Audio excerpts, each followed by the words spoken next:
called, I don't know, overflowed. All Florence was flooded. It was a flood that passed through history. I think we will present this art. Oh, really? Okay. So, all Florence was flooded. You can imagine this library next to the river. Lots of books were lost. Lots of ancient books were lost. Many others were restored page by page. So this library became a little bit one of the symbols, let's say, of this flood in 1966 that passed through history. Think that the peak of that flood, the water line, I mean the level of water was like the camera that you see up there. Wow. And all Florence, 500,000 people was like that. Florence was like Venice for one day. Okay, so we proceed straight this way. A few more minutes and we'll get to the bridge, the Ponte Vecchio, the old bridge, which is one of the most famous landmarks in the city of Florence. Okay. Let me tell you also that Florence, as we have things here, was founded by the Romans in the 1st century BC, but we have nothing left from the Roman time. No ruins. It was not an important city then. Florence began to get going in the 11th, 1200s. It became a city-state, like Singapore nowadays. So if you travel from here to Venice or to Milan or even to Siena, which is here in Tuscany, it was like going abroad. All these cities were enemies of Florence. And by the 1200s, Florence became one of the wealthiest cities in Europe, thanks to the textile industry, the wool and cloth industry, and silk too, trade and banking. Florence is the city where modern banking started. Bankers lent money with 20% interest in the 1200s. They founded branches of their banks in other places of Europe. They invented the IOU. We had a form of capitalism, let's say, already in those days. You'll see that the imposing buildings of the city, like the Duomo that we'll see, the cathedral, and so on, were all built in that period, in the 1300s. Okay.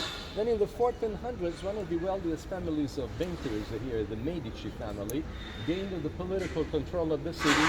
They ended up ruling Florence for 300 years, and they passed to history as patrons of the arts. The Medicis ruled Florence in the 15th and 16th centuries, when you have here at the same time contemporarily Michelangelo, Leonardo da Vinci, Raphael, but also Galileo a little bit, and many other great geniuses. It's still a mystery why so many geniuses in the city, and all in that period. Okay, now we're waiting for other Michelangelos and Leonardos. Nobody shows up. Okay. All right, but please follow me. Let's proceed this way. So I wanted to have you a little bit of time frame, you know. So in visiting Florence, you have to keep in mind the 1300s, when the city was a republic, a city-state, and the 1500s, when it was under the Medici rule. That was called also the Renaissance. We'll find out during our tour what the Renaissance was about. Florence is the city, is the cradle of Renaissance art, Renaissance culture, that culture that marked the beginning of the modern age in the Western civilization. Okay, but I'll tell you a bit more in depth about this. Meanwhile, let's proceed.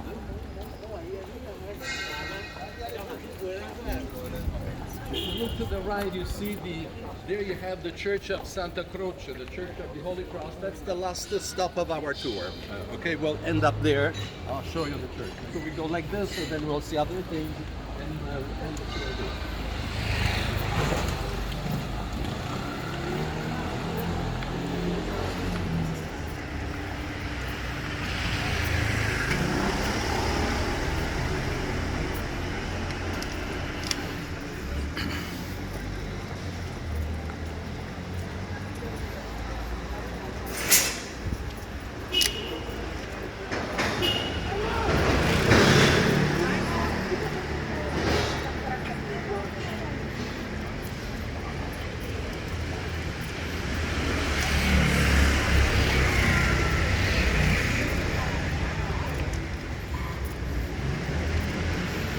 Arno, in Los Angeles, there's an Ash Street.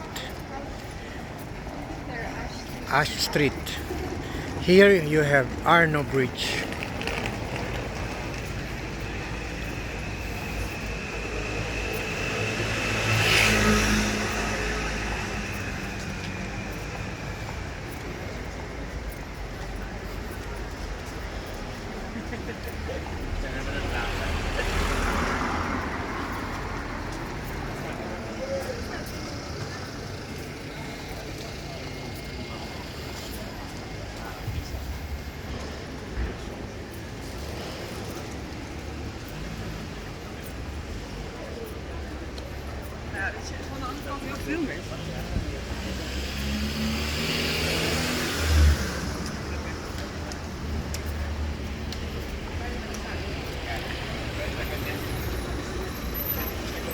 So ito guys, nasa Florence tayo. I hope you're enjoying this. Iba rin talaga yung, this is my first time in Florence. Iba rin talaga ang environment dito. Hindi siya as old as other places like Rome, yung mga buildings niya, pero more on ginawa siya after the Middle Ages, Renaissance period, pero maganda pa rin. Pwede ba doon sa...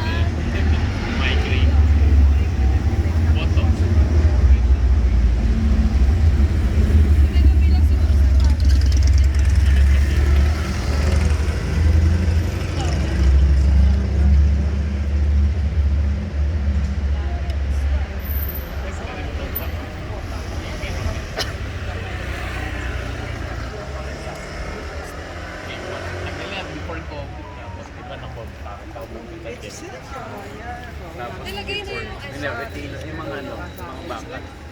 Là, je me suis surprise que j'allais au bas pour regarder, etc. Nakatemporary.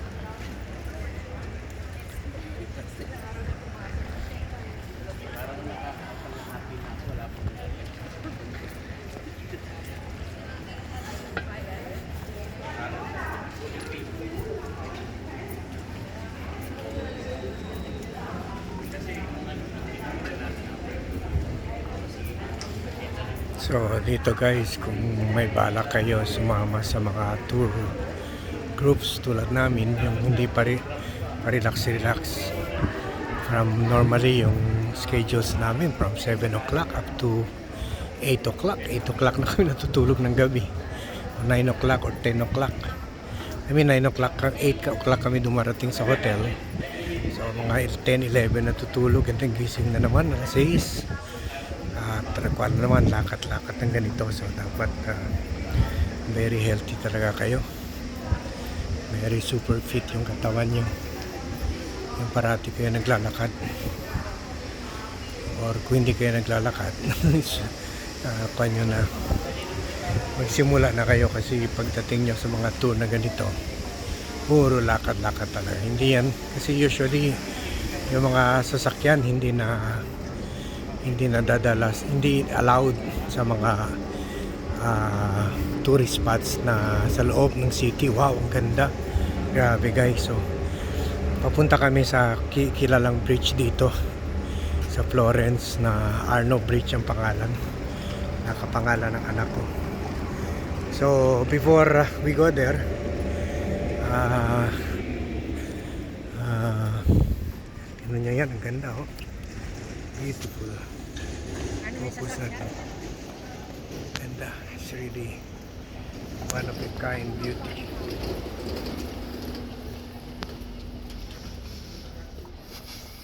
Ito yung parati natin nakikita sa mga magazines.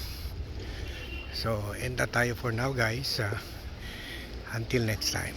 Thank you for watching, and don't forget to subscribe to the Vlogcaster Armand YouTube channel.